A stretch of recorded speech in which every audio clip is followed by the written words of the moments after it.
1284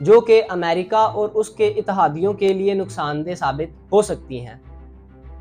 ان میں سر فہرست export controls, microelectronic sensitive technologies like semiconductor, telecommunication equipments اور انکرپشن سافٹ ویئرز کے ساتھ ساتھ ملٹری ٹیکنالوجیز وغیرہ شامل ہیں۔ امریکہ نے آرٹیفیشل انٹیلیجنس اور روبوٹکس جیسے شعبوں میں چائنا کی انویسٹمنٹ پر پابندی لگائی ہے، جو کہ چائنیز کمپنیز کے لیے امریکی ٹیکنالوجی حاصل کرنا اور مشکل بناتا ہے۔ G7 7 لارجسٹ اکانومیز والے ممالک پر مشتمل ایک گروپ ہے جس میں USA، Canada, Japan, UK، Germany, France اور اٹلی شامل ہیں۔ اس گروپ کا بنیادی مقصد پلورلسٹ، لبرل اور ڈیموکریٹک ویلیوز کو اجاگر کرنا ہے۔ مئی 2023 میں ہیروشیما، جاپان میں G7 کا ایک اجلاس ہوا جس میں امریکہ اور G7 نے مل کر چائنا کے بیلٹ اینڈ روڈ انیشیٹو کا مقابلہ کرنے کا عزم ظاہر کیا۔ دوستو، اگر آپ چائنا کے بیلٹ اینڈ روڈ انیشیٹو منصوبے کو جاننا چاہتے ہیں اور ساتھ میں ساؤتھ چائنا سی میں چائنا کے ڈسپیوٹس کو جاننا چاہتے ہیں تو ہماری اس ویڈیو کو دیکھیں۔ اس ویڈیو کا لنک ڈسکرپشن میں موجود ہے۔ G7 اور امریکہ نے ٹیکنالوجی کو بہتر کرنے کے لیے کافی اقدامات کیے ہیں اور اسی سلسلے میں امریکہ نے چائنا پر ٹیکنالوجیکل ریسٹرکشنز اور چائنا کی پروڈکٹس پر ٹیرف امپوزڈ کیے ہیں۔ امریکہ نے چائنا کی بڑھتی ہوئی ملٹری پاور کا مقابلہ کرنے کے لیے انڈو پیسیفک ریجن میں اپنی فوجی موجودگی کو بڑھا دیا ہے۔ G7 ٹیکنالوجیکل انہانسمنٹ کے لیے 5G ٹیکنالوجیز اور آرٹیفیشل انٹیلیجنس پر مل کر کام کر رہے ہیں۔ اس کے علاوہ امریکہ اور G7 نے چائنا پر ہیومن رائٹس وائلیشن کا الزام لگا کر اس کو ڈپلومیٹکلی کاؤنٹر کرنے کی کوشش کی ہے۔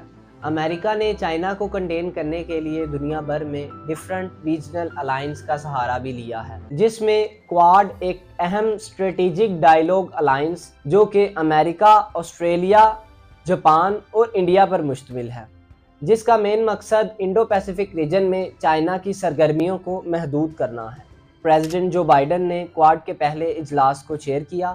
اس اجلاس میں $50 بلین کے انفراسٹرکچرل پروجیکٹس کی منظوری دی گئی جو کہ چائنا کے بیلٹ اینڈ روڈ انیشیٹو کے مقابلہ کر سکیں۔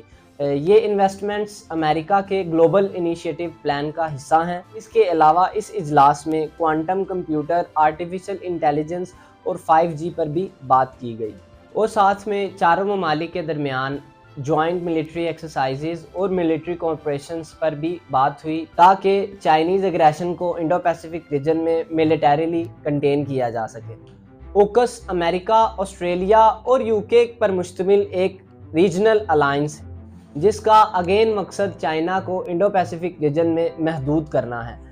اس سیکیورٹی معاہدے کے مطابق آسٹریلیا نیوکلیئر پاور سبمرین حاصل کر سکے گا تاکہ انڈو پیسیفک ریجن میں چائنیز دبدبے کو کم کیا جا سکے۔ مارچ 2023 میں امریکہ نے ڈیموکریسی سمٹ کی میزبانی کی جس میں 100 سے زائد ممالک نے شرکت کی۔ اس اجلاس میں امریکہ نے چائنا پر اتھارٹیرین رجیم، ہیومن رائٹس وائلیشن اور سپریشن آف ڈیموکریٹک ویلیوز کا الزام لگایا۔